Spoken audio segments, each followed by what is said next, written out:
Hi, and welcome to episode 18 of the Anthrozoology podcast. I'm Kris, and my research focuses on cat-human relations and discourses surrounding free-roaming urban cats.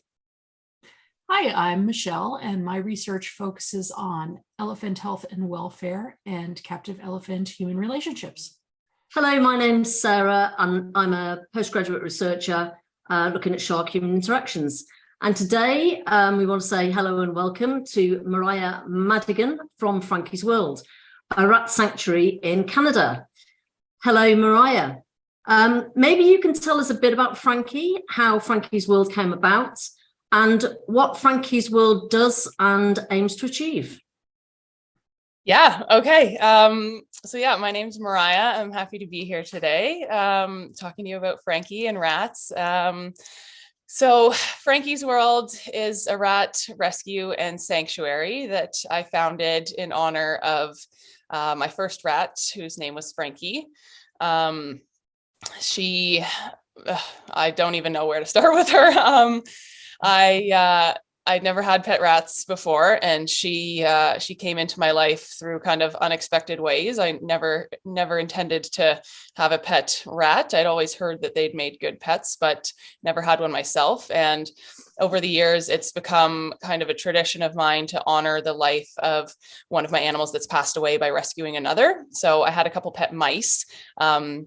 And the last one that was left, his name was Harry, and him and I had a pretty special bond. And when he passed away, I was kind of looking around online for other mice that needed homes. And at that time, I felt like I wasn't quite ready to have another mouse. And then I came across Frankie and her sister Phoebe, who were living in a pretty bad environment at the time and needed a home. And they just kind of spoke to me right away. So that's how Frankie came to my life. And from the time she arrived, we just had this bond that kind of was pretty deep from the start, but just grew and grew over time to the point where it's so hard to explain. It's honestly the deepest bond I've ever known. I always say my soulmate is a rat, and her name is Frankie.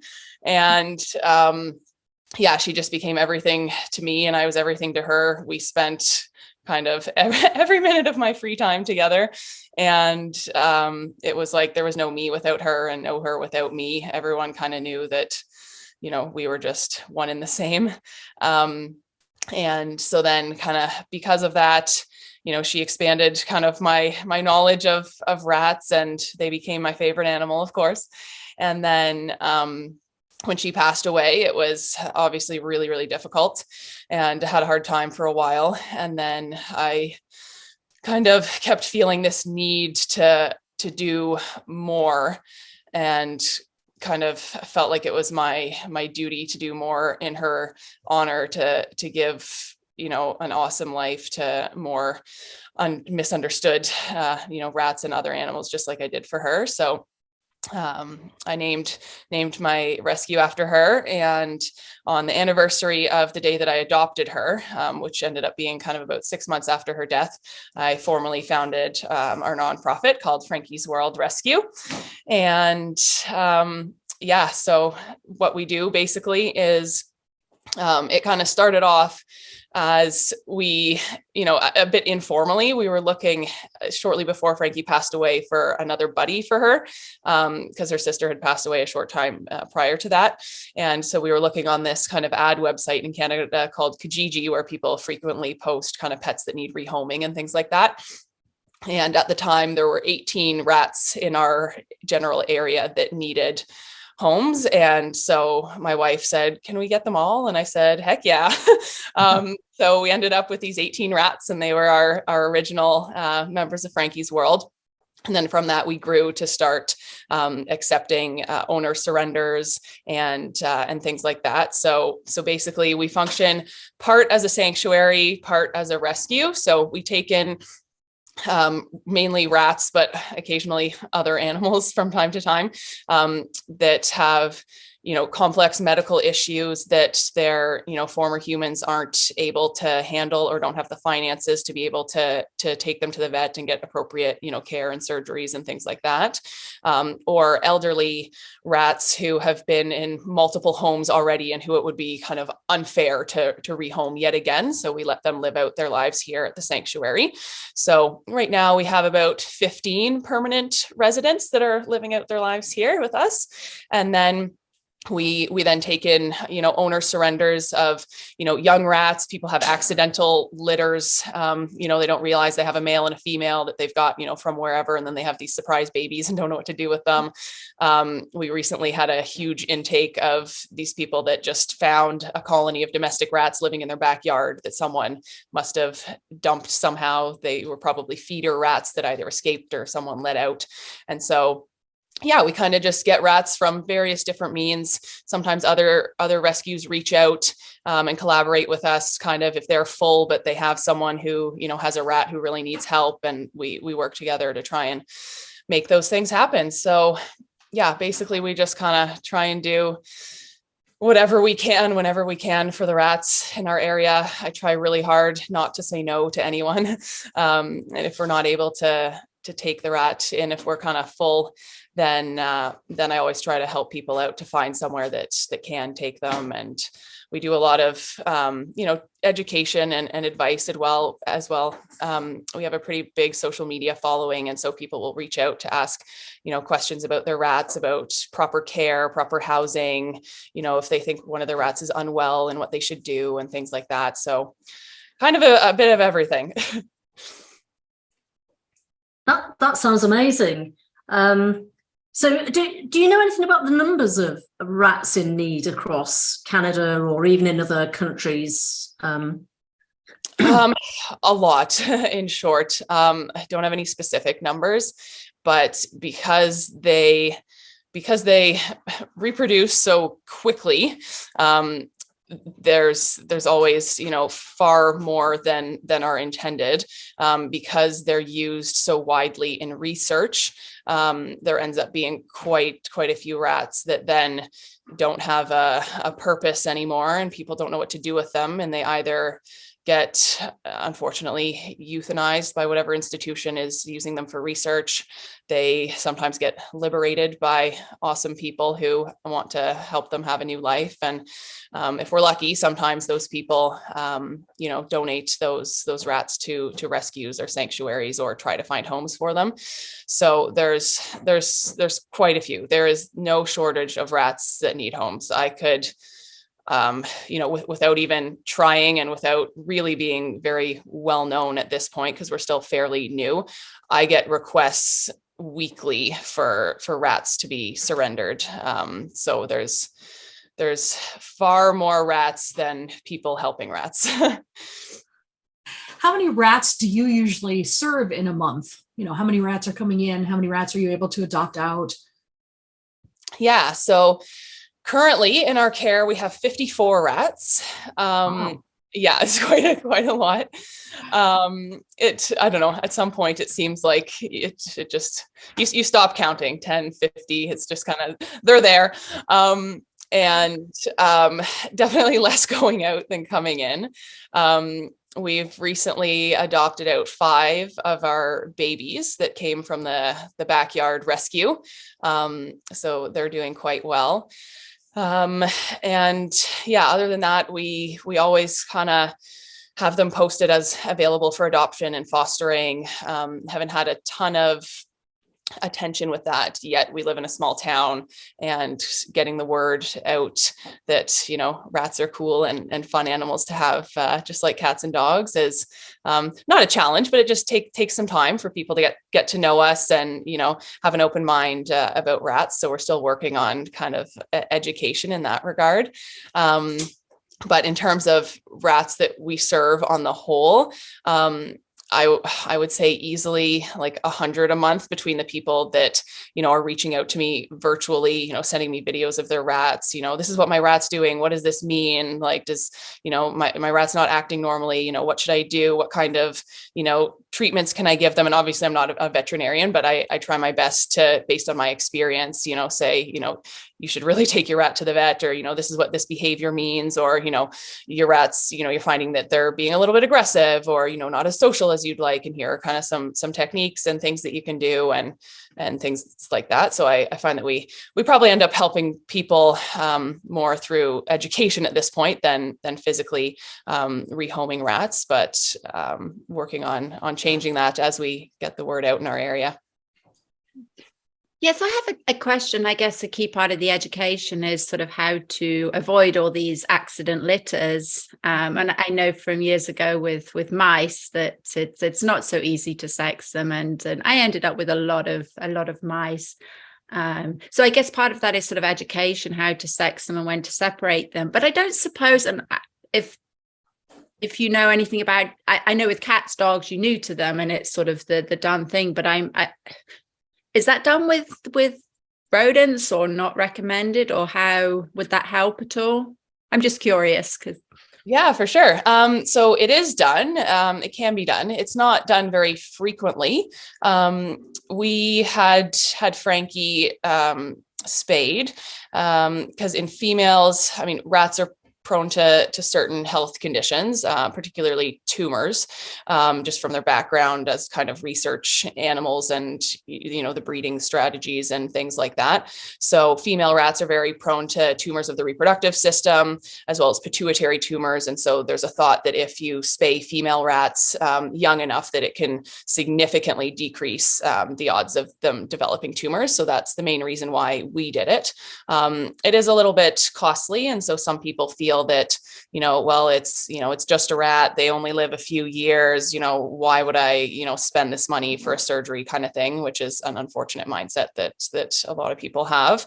And then in males, I'd say it happens probably more frequently in males, not as a routine thing to do, but in males that tend to be a little bit more aggressive and if they're having behavioral struggles, fighting with their cage mates, things like that, then neutering them can help kind of calm down the aggression a little bit. So I'd say that's probably the most common situation that it occurs in.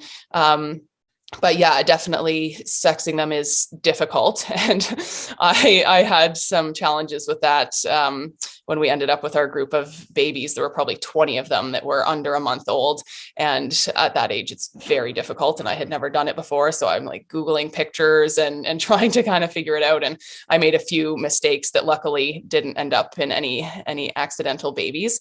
But yeah, I think that does happen quite often. So just finding good resources.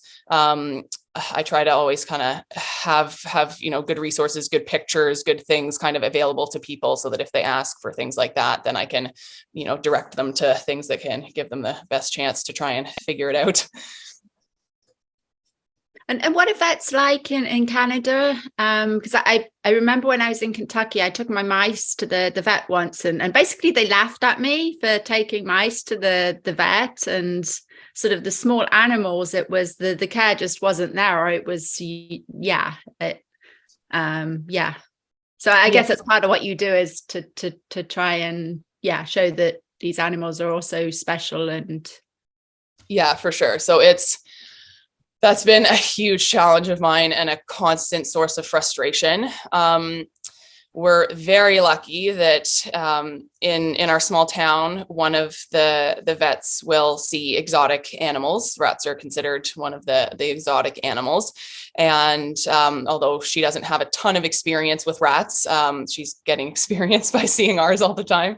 And she's fantastic in the sense that, if she doesn't know something, she's not afraid to look it up and, ask for help. Vets have all kinds of, forums where, specialists can, comment on cases and questions that, other generalist vets have. So she's very good at working with me that way, and, making things work with kind of the information that we have and the resources that we have in our small town.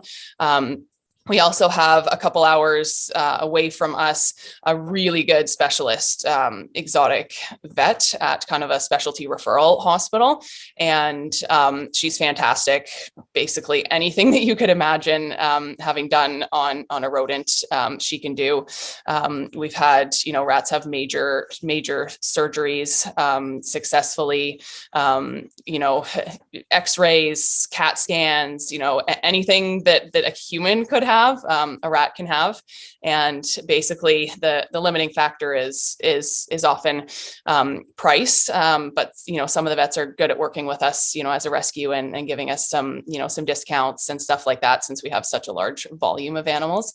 But it's often a challenge for rat owners or, any kind of exotic animal to know what vet, to take their animal to, because there's a lot of vets that advertise, we will see rodents or we'll see exotic animals, but then, you take them there in emergency and then you realize they're actually not equipped to deal with, most things other than basic kind of, are they healthy or are they not kind of thing. They're not very aware of, the common treatment recommendations for, for common conditions. Like rats are very prone to respiratory infections and, will probably need a course of antibiotics a couple times throughout their lives. And many vets don't know that. Many vets don't know how to recognize the signs, don't know what medications are appropriate. And I often have found that, just my knowledge based on, my experience with my own rats over time kind of far surpasses what kind of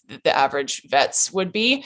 And so it is frustrating to kind of have to advocate for the rats in situations, especially in emergency situations, and sometimes really fight for the care that they need and deserve.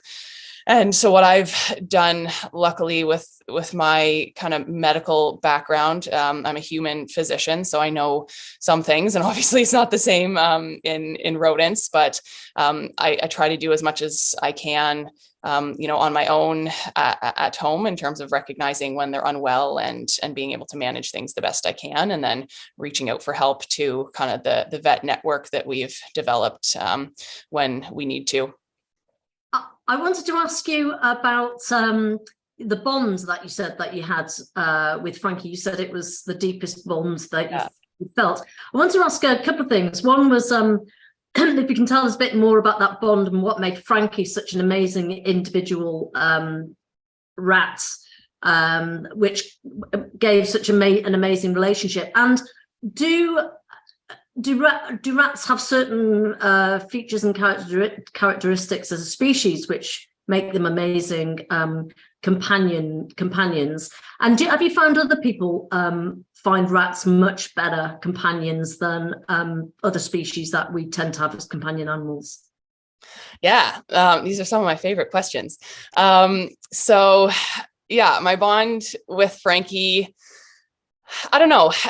It's just one of those things that you can't explain. Like, how sometimes in life there's whether it's a human or a dog or someone that you just, you don't know them very well yet, or, there's just some things you can't explain and you just feel drawn to them and you feel like you've known each other forever and you were kind of meant to be together and you're just two parts of the same thing, whatever that thing is. It was like that with Frankie. And to me, it felt like, the definition of unconditional love, but to the next level. How, we talk about our best friends and family members and things like that, and how, we love them unconditionally and would do anything for them and things like that, which is true, but those people still, drive us crazy from time to time. And, we fight with them and we get angry with them. And, there's some days where we don't like them as much as, others.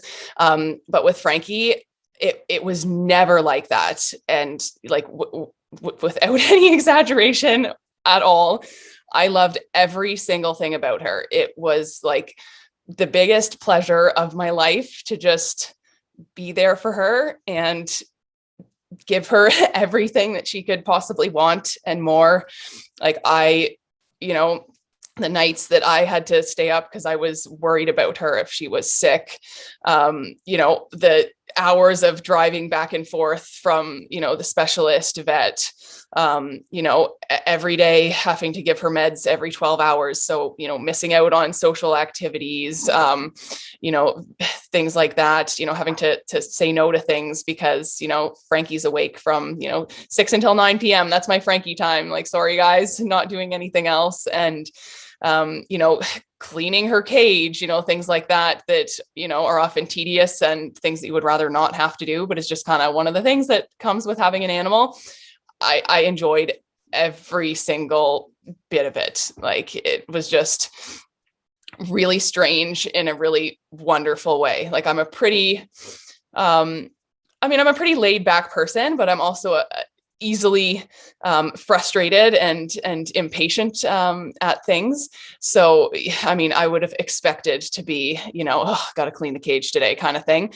But like, nothing was ever like that with Frankie. It was just, it's for Frankie. Totally. Like, I would like nothing more than to do this for you, Frankie. And yeah, it was just like, it was like we could communicate with each other. Like, I knew what was going on with her. I knew what she wanted. She could tell when things were going on with me. She kind of, she was a very, very special rat and friendly and bonded both with my sister and my wife. We were kind of the three people that spent the most time with her. But, sometimes if I was working in the evenings, she would stay in her house until I got home. She would recognize my voice if I would FaceTime her from work and things like that. And so there was just something about me and her that it just was. What made her kind of special was that she was very different than any other rats that I've had. I like to try to have an open cage policy as much as possible with our critters. I don't like the idea of animals in captivity. Obviously cages are necessary for safety, a lot of the time, but having as much free roam time as possible. So Frankie had a cage, but it was always open. She had her own room all to herself. I shared the room with her, and she just was free to do whatever she wanted, whenever she wanted. She had her own routine. She would kind of wake up from the same hours in the morning. She kind of adapted her routine to mine. She would be awake in the morning when I would get up. She would kind of play with me. She would put herself to sleep for the day while I was out. And then around 6 o'clock, she would wake up and kind of spend the night with me. And then same thing, put herself to bed at the end of the night and sleep through the night, which is a bit unusual because rats are normally nocturnal. But Frankie was not. And she was just in her own world, like totally happy to be on her own. Rats usually do best in pairs and groups, but she was very happy to just be with me and, do her own thing. And just like, she was more like a human than a rat. She was just kind of like a little human in a rat's body. And then in terms of rats compared to other animals, I found that they're far more complex and sophisticated than I anticipated. And I find that other people find that as well. I've had mostly dogs and cats throughout my life, and, some other, rodents and other animals here and there. And rats, I found, make far deeper and loving bonds than dogs do. I find often my rats are far happier to see me than my dogs are when I come home for the day. They're very intelligent, super easy to train. You can litter train them easier than cats. They pretty much litter train themselves, so you don't even have to try. They're very, very clean animals. A lot of people have the misconception that they're, dirty and, and this and that, but they're one of the cleanest animals I've ever encountered. And yeah, they're really special. I think mainly because it's in such an unexpected way. Rats, forever have been portrayed by society in a very negative light. And so people don't expect them to make good companions. And then they end up being the best thing that's ever happened to you. And it's just very cool. Like, rat lovers in the rat community, it's, everyone has a pretty similar experience from, not really knowing much about rats to then rats being their entire lives and, being the best thing that's ever happened to them. And it's a really cool experience. I was just going to jump off of what you said about Frankie, being a person in a rat's body, and bring up the Karni Mata temple, which I don't know if you're familiar with, but the Karni Mata promised members of her caste that they would be reincarnated as rats. And then once their life as a rat was over, they would be reincarnated as humans. So I'm just wondering, I didn't know if you were familiar with that at all, if you wanted to talk a little bit about that, maybe that sense of us having a shared experience, a shared rat human lifespan. Yeah, for sure. I'm glad you asked that question, actually, because I haven't heard about that in particular, but I'm going to read about it now because that sounds awesome. But I never knew really what I thought about that kind of thing in the past. I've always sort of been like, I didn't really grow up religious or spiritual in any real particular way. I mean, being in medicine, I've always been kind of interested in science, and just kind of ended up, just having a hard time believing things that I couldn't see or couldn't be, proven. But with time and through my experience with Frankie, I've seen firsthand that, I'm totally a believer of that kind of thing, and of reincarnation. There's no way that Frankie and I were not part of something, connected in some way in the past. And after she passed away, actually, I was kind of desperate for some kind of connection to her. So my wife booked me an appointment with an animal communicator, basically a medium for animals. And I was super skeptical, but at the same time, desperate. So thought, what the heck, it can't hurt. And it was the coolest experience I have ever had in my entire life. Because I was skeptical purposely, I mean, she didn't know anything except for my first name and Frankie's name. So no way of looking me up. At that point, I didn't have really a social media page for our rescue or about Frankie.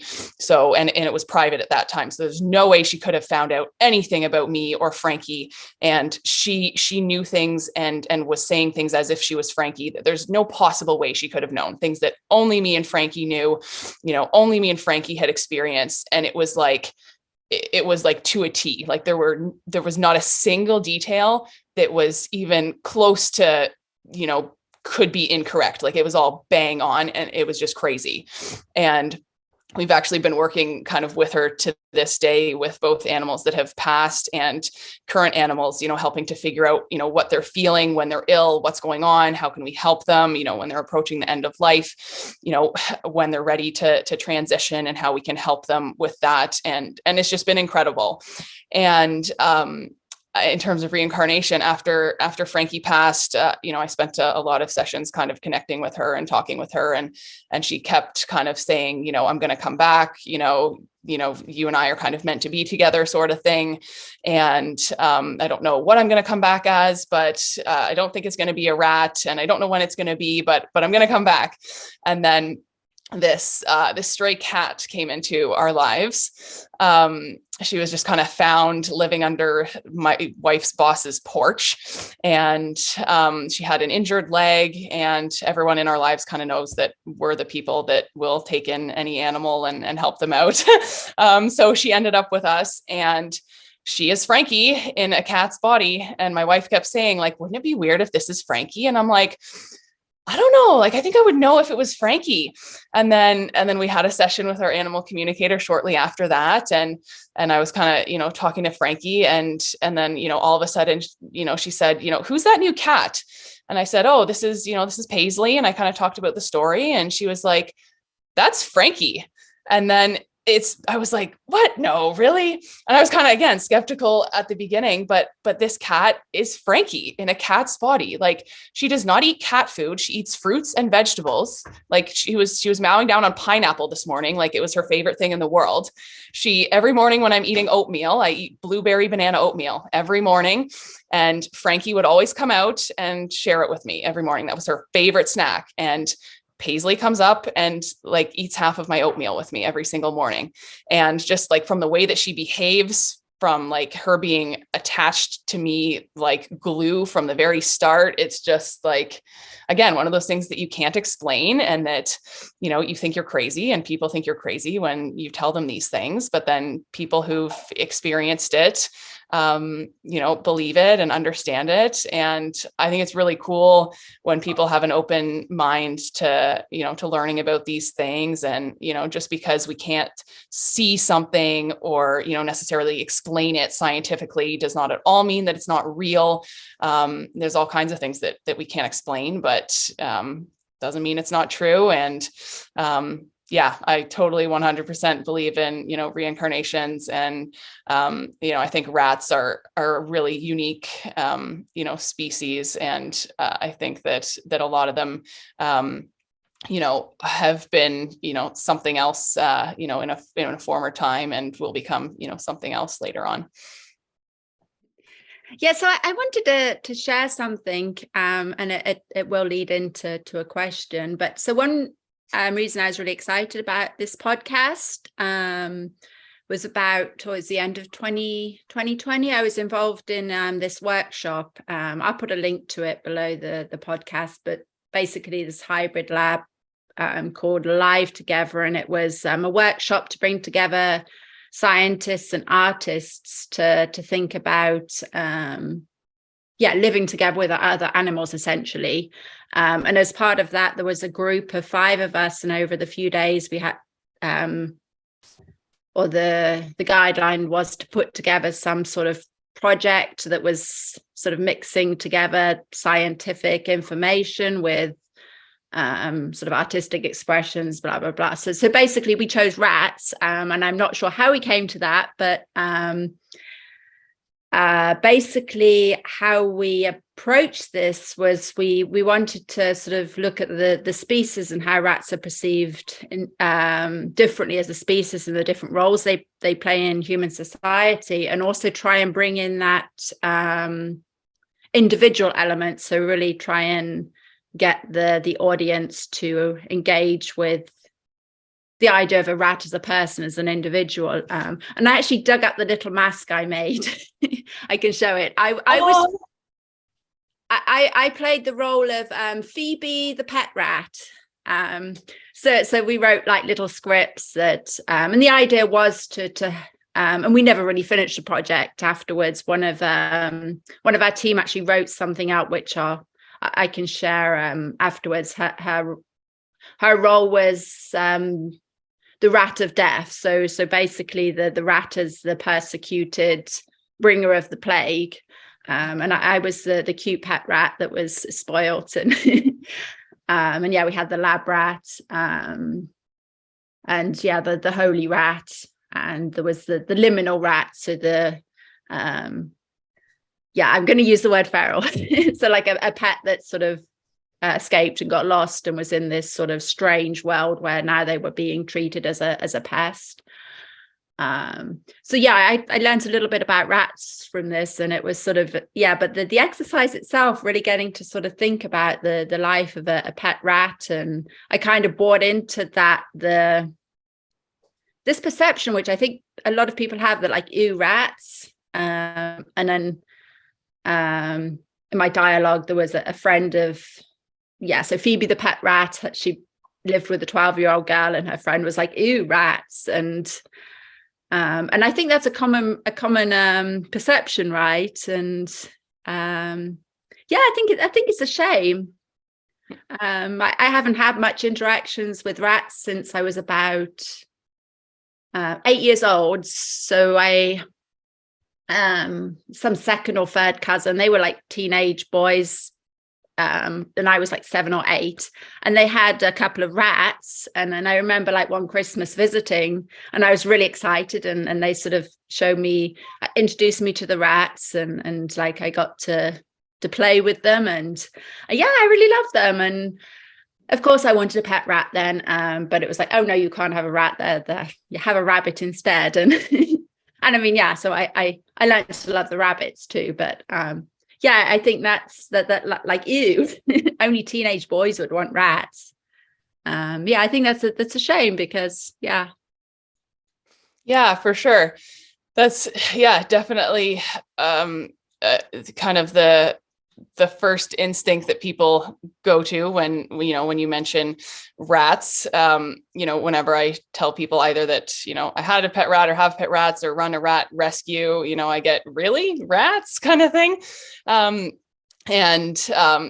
Pretty frequently on our social media page, on videos and stuff, we'll get, people commenting, ew, or the vomit emoji, or, mentioning things like, they spread disease, they wreak havoc on society. Like, why would you be encouraging that and supporting that and that kind of thing? And it's very easy to get frustrated by those views, but at the same time, I understand where they came from, and that's how I try to approach it with people, because society has done a very good job at portraying rats as, carriers of disease and, pests in the home, and associated with the garbage dump out back, and kind of scavengers, and that they're scary and mean and and vicious, and will bite and hurt you and things like that.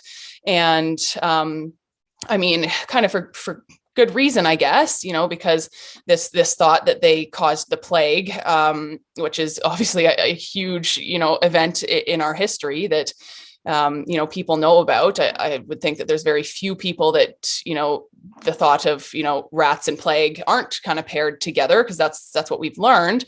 And it's easy and common for us to not question things that we've learned, especially things that have been told to us by, people in authority positions, or, teachers, parents, things like that. Why would you question it if everyone's kind of saying this same thing?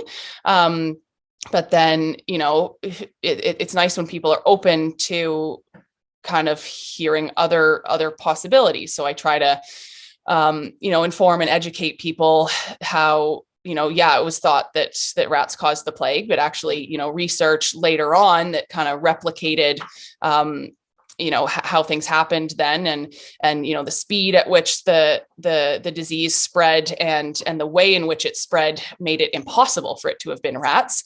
And the most likely conclusion is that it was actually, ticks and fleas spread by humans that caused the plague. And so I think, humans are great, and a lot of us are wonderful, but we're also very good at finding other critters to place blame on, when we don't want to accept the blame ourselves, or, recognize kind of the damage that we, can do in certain situations.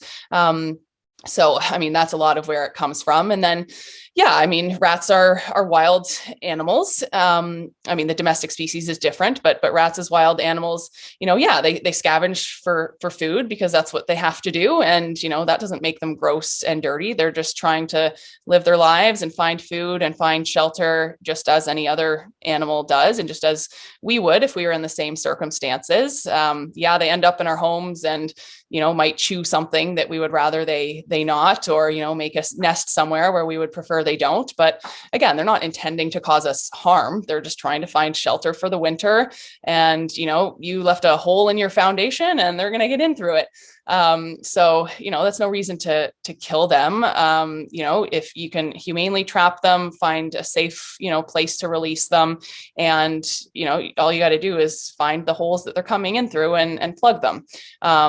It's not the rat's fault. And again, as any animal would be, wild or domestic, if they're not used to you, or not used to, any human interaction, if you try and approach them, then they're going to react out of fear. They're going to bite, they're going to run away, they're going to, scratch, they're going to make hissing noises and things like that. But that doesn't mean that they as an individual, or they as a species, are those negative things. So it's actually, refreshing the number of people that, when I kind of point things out in that way, are very open-minded and realized, you're right. Like that's totally right. And they fully changed their mind about rats. And I never expected that. I expected to be getting in frequent arguments and heated discussions with people about, rats are not mean and rats are not dirty and all of these things. But if you approach it in a way of education and acknowledging, a lot of people think like this and I understand why, but, what about this? And kind of, present things in that way, then I like to think at least that I'm trying to spread the word and get people to open their minds to a new perception of rats. So we had such a wonderful time talking to Mariah from Frankie's World that we actually lost track of time, and we've decided to split this podcast into 2 episodes. So we'll hope you'll stay tuned to learn about what Mariah and her rats will be doing for Christmas.